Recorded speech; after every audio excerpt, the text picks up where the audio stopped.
Hi friends, అందరికీ good morning. అందరు చాయ్ తాగిర్రా? ఏం చేస్తారు? నేనైతే వంట చేస్తున్నా.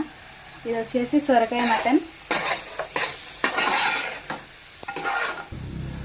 మీరు వండుకుంటారా ఇలా ఎప్పుడైనా సొరకాయ మటన్? ఇదైతే ఉడికినాక ఈ సొరకాయలు అయితే వేసుకోవాలి.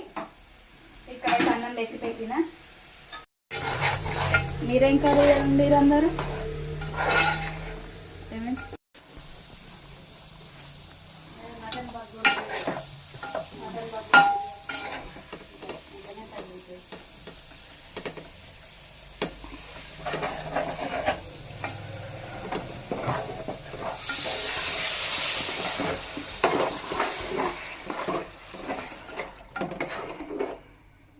సొరకాయ కర్రీ అయితే అయింది ఫ్రెండ్స్. చూడండి, సొరకాయ మటన్ సూపర్ టేస్ట్ ఉంటుంది. ఒక్కసారి ట్రై చేయండి, బాగుంటుంది. Bye friends.